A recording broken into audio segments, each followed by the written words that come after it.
Welcome to the deep dive.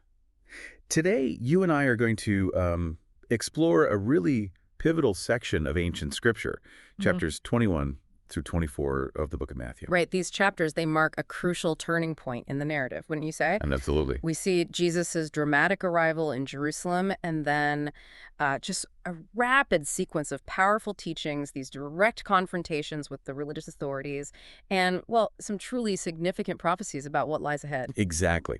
Think of our mission today as, extracting the essential story here. Mm. What are the key actions taken? What are the core messages being delivered? Hmm. And importantly for you, what are the recurring themes or maybe big shifts happening in this part of the text that might still resonate today? Yeah, We've got everything from like enthusiastic crowds to tense debates and some pretty forward-looking predictions to unpack. a lot to cover. So with that in mind, let's dive right into the entry into Jerusalem. Okay, what's fascinating right from the start is how intentional this arrival seems to be. Jesus gives very specific instructions to his disciples about finding a donkey and a colt, even telling them exactly what to say. The Lord hath need of them. Right. This isn't just a casual, decision about transportation, is it? No, not at all. It's clearly presented as the fulfillment of a well-known prophecy. Exactly. Absolutely. The text itself quotes it. Behold, thy king cometh unto thee, meek, and sitting upon an ass, and a colt, the foal of an ass. Hmm. Now, when you think about it, riding on a donkey, especially like a young one, that would have sent a very particular message to the people of that time, wouldn't it? Oh, definitely. It's not the grand war horse of a conquering hero. Precisely. It speaks to a different kind of kingship, one characterized by peace and humility rather than military might. Yeah. And the crowd's reactions spreading their cloaks and branches on the road, shouting, Hosanna to the Son of David. That's a powerful declaration in itself. Huge. They're openly acknowledging a messianic claim, aren't they? The excitement is, well, it's palpable. The whole city is asking, who is this? And the answer the multitude gives, this is Jesus, the prophet of Nazareth of Galilee. It kind of sets the stage for everything that unfolds, It right? really does. It's this moment of public, albeit perhaps, partial recognition of who he is. It's a declaration that immediately precedes a really significant act within Jerusalem itself, Hmm. the cleansing of the temple. Yes, and this is a scene where Jesus' authority is just on full display. He Hmm. doesn't just enter the temple, he takes decisive and forceful action, driving out the merchants and overturning their tables. It's a very visceral demonstration. It is. And his reasoning, his justification, is so important for understanding his intent. It is written, my house shall be called the house of prayer, but ye have made it a den of thieves. Yeah. He's directly quoting scripture, rooting his actions in a higher authority, and condemning what he sees as the corruption of a sacred space for personal gain. Right. What do you make of the immediate aftermath of this? Well, what's striking is the immediate contrast. Following this disruption, the blind and the lame come to him in the temple and he heals them. Wow. It's almost as if by clearing out the commercial activity, he's like restoring the temple to its true purpose as a place of healing and connection with the divine. And how did the religious leaders react to all of this? The chief priests and scribes don't seem too happy? No. It's not just the disruption of business that bothers them, is it? Exactly. They're displeased by the wonderful things that he did and the children crying in the temple and saying, Hosanna to the Son of David. Ah, man. It's that messianic recognition, particularly coming from the children, that seems to really provoke their ire. Mm-hmm. It challenges their authority and their understanding of who the Messiah should be. And Jesus' response to their criticism of the children is quite powerful. He quotes, out of the mouth of babes and sucklings, thou hast perfected praise. Yeah. It's like he's saying that true and pure recognition can come from the most unexpected and, well, innocent sources, perhaps highlighting their own hardened hearts. That's a good point. Following this intense scene in Jerusalem, the narrative takes us outside the city again, doesn't it, with the episode of the withered fig tree. Yes, and this is a rather perplexing event. Jesus is hungry, sees a fig tree with leaves but no fruit, and he curses it, causing it to wither instantly. Yeah. The disciples are understandably astonished by this display of power. What do you think might be the deeper meaning here for us? Well, on the surface, it's a demonstration of Jesus's power and authority over nature. But the lack of fruit, despite the outward appearance of life, The leaves feel symbolic, doesn't it? It does. It could be a commentary on outward show without inner substance, perhaps mirroring the hypocrisy he just confronted in the temple. That's a very common and compelling interpretation. The outward display without the expected yield. And Jesus immediately connects this event to the power of faith. He does. He tells his disciples that if they have faith and do not doubt, they can not only do what he did to the fig tree, but even command a mountain to move. Incredible. And he adds that all things, whatsoever ye shall ask in prayer, believing ye shall receive. It's a remarkable statement about the potential unlocked by faith. It really is. It makes you wonder about the scope of that promise and the kind of, faith he's talking about. Definitely. This display of authority, both in the temple and over the fig tree, naturally leads to a direct challenge to his authority when he returns to Jerusalem. Right. Back in the temple, Yeah. the chief priests and the elders confront him directly, asking, "By what authority doest thou these things? And who gave thee this authority?" Yeah, the core question. It's a fundamental question about his right to act and teach as he does. And Jesus, rather than directly answering, responds with a counter-question about John the Baptist's authority. The baptism of John, whence was it? From heaven or of men? He cleverly puts them in a bind. If they acknowledge John's divine authority, they'd have to explain why they didn't believe him, as John testified to Jesus. Right. If they say John's authority was merely human, they risk the anger of the people who widely regarded John as a prophet. It's a real dilemma for them. It is, and their eventual answer, we cannot tell, is telling in itself, isn't it? Oh, absolutely. It reveals their political calculation and their unwillingness to take a stance based on conviction. And this then allows Jesus to say, "Neither tell I you by what authority I do these things." Yeah. It highlights their lack of genuine seeking and their kind of self-imposed blindness. From this direct confrontation, Jesus then transitions to teaching through a series of parables, doesn't he? He does, starting with the parable of the two sons. Right. A father asks his two sons to work in his vineyard. One initially refuses but later goes, while the other agrees but doesn't follow through. Seems simple enough. It seems a pretty straightforward message about the importance of actions over mere words. What stands out to you about this parable? Well, the direct application Jesus makes is quite striking. So. He says, "Verily I say unto you, that the publicans and the harlots go into the kingdom of God before you. For John came unto you in the way of righteousness, and ye believed him not. But the publicans and the harlots believed him." Wow, that's direct. It's a powerful indictment of those who held positions of religious authority, but failed to recognize and respond to God's messengers, while those considered to be on the, fringes of society were more receptive. It really flips expectations on their head, doesn't it? Completely. Then we have the parable of the wicked husbandman, which feels even more direct in its critique of the religious leadership. Yes, this one's intense. A landowner plants a vineyard, leases it out, and when he sends servants to collect his share of the harvest, the tenants mistreat and even kill them. Right. Finally, he sends his own son, thinking they will surely respect him, but they kill him too, to seize his inheritance. The allegory here seems pretty clear, wouldn't you say? It's quite transparent, I think. The landowner is God. The vineyard represents Israel. The servants are the prophets who are, rejected and persecuted. And the son is Jesus himself. The wicked tenants represent the religious leaders who have failed to care for God's vineyard and who ultimately reject and kill his son. And the consequence Jesus outlines, that the vineyards will be taken away from them and given to others who will produce fruit. That's a stark warning about accountability and the transfer of responsibility. It is, and the quote he uses from Psalm 118 about the stone that the builders rejected becoming the cornerstone. Yeah, that's powerful. It really reinforces this idea of how those who are dismissed or rejected can ultimately become the most significant. It's a powerful image of unexpected vindication. It's no wonder the chief priests and Pharisees understood that he was speaking about them.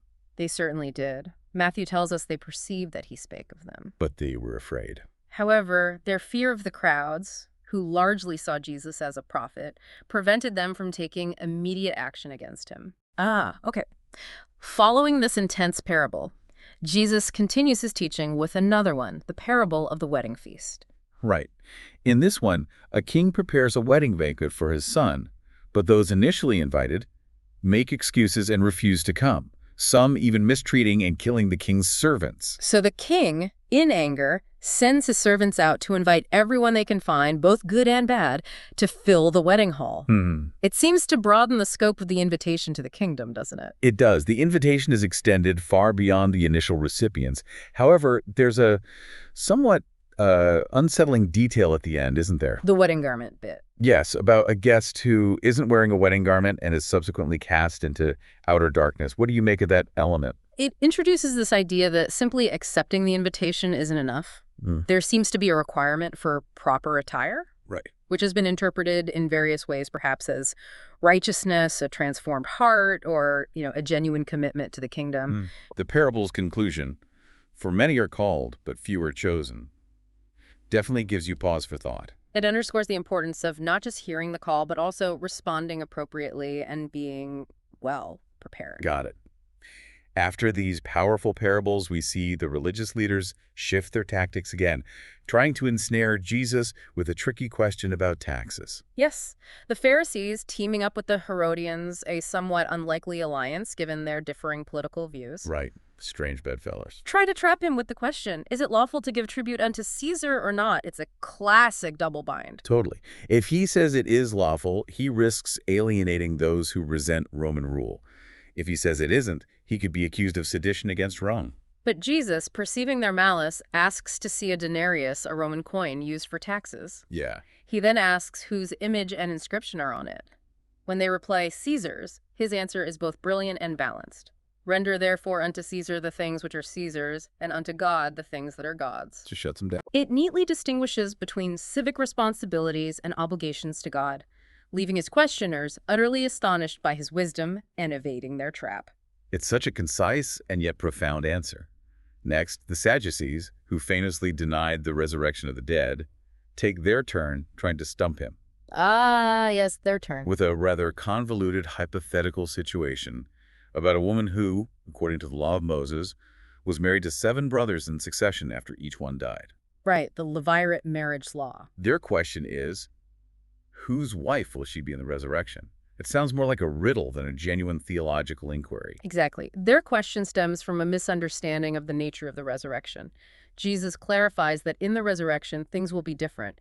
People neither marry nor are given in marriage, but are as the angels of God in heaven. Okay, so different rules apply. Then, crucially, he addresses their denial of the resurrection by quoting directly from the Pentateuch, which they held in high regard.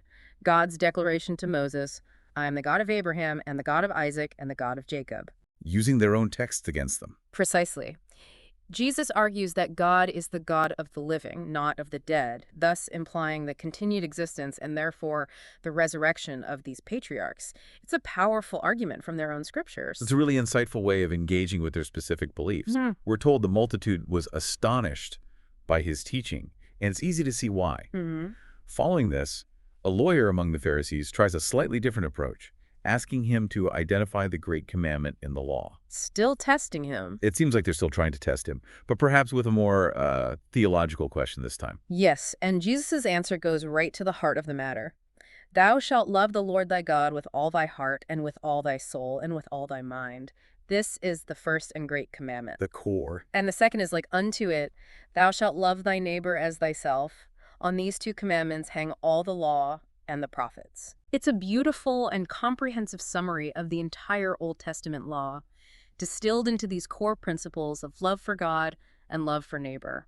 It really emphasizes the interconnectedness of our spiritual and ethical lives. It does. It's remarkable how these 2 simple yet profound commands encapsulate everything. After answering their questions so effectively, Jesus then turns the questioning back on the Pharisees, posing a rather intriguing question about the Messiah.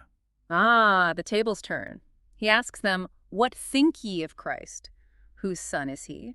They correctly reply, based on prophecy, the son of David. Right. But then Jesus presents them with a challenge, quoting Psalm 110.1. The Lord said unto my Lord, sit thou on my right hand till I make thine enemies thy footstool. Okay. He then asks how David, speaking under the inspiration of the Holy Spirit, could call his descendant Lord.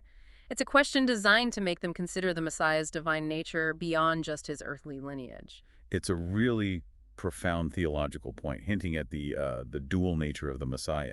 The fact that no one could answer him, and that no one dared to ask him any more questions after this, speaks volumes about the impact of his wisdom and authority. Yeah, silence. It seems to mark a shift in their public interactions. Absolutely. The dynamic changes significantly. The focus then shifts dramatically to Jesus's powerful and quite scathing critique of the religious leaders. In chapter 23, the series of woes directed at the scribes and Pharisees. Yeah, this is a really intense passage. It is. Jesus doesn't mince words, repeatedly calling them hypocrites. He lays out a series of criticisms, highlighting the stark contrast between their teachings and their actions. That phrase, "they say and do not," really encapsulates his central charge against them. It does. He condemns them for imposing heavy burdens on others while not lifting a finger themselves, for performing their religious acts for show and seeking public acclaim for their love of honorific titles and prominent positions. It's all about appearances. He emphasizes that true greatness lies in humility and service, not in seeking earthly recognition. The list of woes is extensive and covers so many areas of their lives, from hindering people from entering the kingdom of heaven to exploiting vulnerable individuals like widows, Terrible. to their meticulous observance of minor details of the law like tithing spices, while neglecting the weightier matters of justice, mercy, and faith. Yeah, straining at a gnat and swallowing a camel, as he puts it later, basically. The imagery he employs is incredibly vivid and cutting. Like what? He compares them to blind guides leading others into pitfalls, to meticulously cleaning the outside of a cup while the inside is full of greed and self-indulgence, and famously to whitewashed tombs, beautiful on the outside but full of death and decay within. Oof, that's harsh. It's a powerful indictment of their superficial piety and inner corruption. It's a complete dismantling of their moral and spiritual authority. He even connects them to the very prophets their ancestors persecuted, pointing out the hypocrisy of honoring the dead prophets while rejecting the living one in their midst. Yeah, building tombs for the ones they killed. His pronouncement that they are serpents and a generation of vipers is about as strong a condemnation as you can get. It really is. And then he laments over Jerusalem, expressing his deep sorrow over the city that rejects its prophets. Those words, "Behold, your house is left unto you desolate. For I say unto you, ye shall not see me henceforth, till ye shall say, Blessed is he that cometh in the name of the Lord," feel like a final and definitive judgment on the religious establishment of that time. It really does. It sets the stage perfectly for the prophecy in chapter 24, which moves from this immediate critique to a broader look at the future, beginning with the destruction of the temple itself. Right. As Jesus leaves the temple, his disciples are understandably impressed by his grandeur and point out its impressive buildings. Yeah, it was magnificent. But Jesus' response is shocking. "Verily I say unto you, there shall not be left here one stone upon another that shall not be thrown down." Just complete destruction. This prophecy of utter destruction prompts their later questions on the Mount of Olives about the timing of these events and the signs of his coming and the end of the age. Yes, they ask privately, seeking to understand what these, cataclysmic events will look like and when they will occur. Jesus' lengthy discourse in response is a significant prophecy covering a wide range of future events. Okay, what does he say? He begins by warning them about deception, about many claiming to be the Christ. He then speaks of wars, famines, earthquakes, events he calls the beginning of sorrows, Just the beginning. which will lead to persecution, betrayal, and the rise of false prophets. He emphasizes the importance of perseverance amidst these trials, saying, "He that shall endure unto the end, the same shall be saved." Endurance is key. He also mentions that the gospel will be proclaimed throughout the whole world as a testimony to all nations before the end comes. A global reach. He then speaks of a specific sign, the abomination of desolation, standing in the holy place, as a signal for those in Judea to flee. Yeah, a reference to Daniel, a very specific warning sign. He describes a period of great tribulation, a time of suffering unlike anything seen before or since, which will be shortened for the sake of the elect. Shortened, why? Presumably because otherwise no one would survive it. He warns against being misled by reports of Christ appearing in specific locations, comparing his coming to a flash of lightning that is visible to all. Okay, so it won't be secret. Not at all. He speaks of dramatic cosmic events, the darkening of the sun and moon, the falling of stars, and the shaking of the heavens preceding the appearance of the sign of the Son of Man in heaven. And then the powerful image of all the tribes of the earth, mourning when they see the Son of Man coming on the clouds with power and great glory, Yeah. accompanied by his angels gathering his elect with a loud trumpet call. It's a truly apocalyptic vision he lays out for them. It is. He uses the analogy of the fig tree to illustrate the nearness of these events, saying that just as the appearance of its leaves signals that summer is near, so too will these signs indicate that his coming is at hand. So the signs mean it's close. Right. He makes a very significant statement. Verily I say unto you, this generation shall not pass till all these things be fulfilled. That's a tricky one to interpret sometimes. It is. He follows this with the absolute assurance of his words. Heaven and earth shall pass away, but my words shall not pass away. But then, in stark contrast to the detailed signs, he emphasizes the ultimate unknowability of the precise timing. But of that day and hour knoweth no man, no, not the angels of heaven, but my Father only. Right, a real element of mystery remains. He uses the example of Noah's time, where people were going about their normal lives oblivious to the impending flood. Yeah, eating and drinking. As a parallel to his coming, urging his followers to be watchful because the hour is unknown, like a thief in the night. Be ready always. Exactly. He concludes this discourse with the parables of the faithful and wise servant who is rewarded for being prepared, and the evil servant who assumes his master's delay and is severely punished upon his unexpected return. These parables serve as a clear and urgent call to vigilance and faithful stewardship, highlighting the serious consequences for being unprepared. And that ending for the evil servant is pretty grim. The final image of the evil servant being cut asunder and having his place with the hypocrites, where there will be weeping and gnashing of teeth, is a sobering warning indeed. So, as we conclude our deep dive into these 4 chapters of Matthew, it's clear that we've journeyed through a period of immense significance and escalating tension. Definitely. We witnessed the Messianic arrival, the bold assertion of authority in the temple, profound and challenging teachings through parables, a blistering critique of religious hypocrisy, and a sweeping prophecy about the future. What truly stands out, as you said, is that sense of transition and confrontation.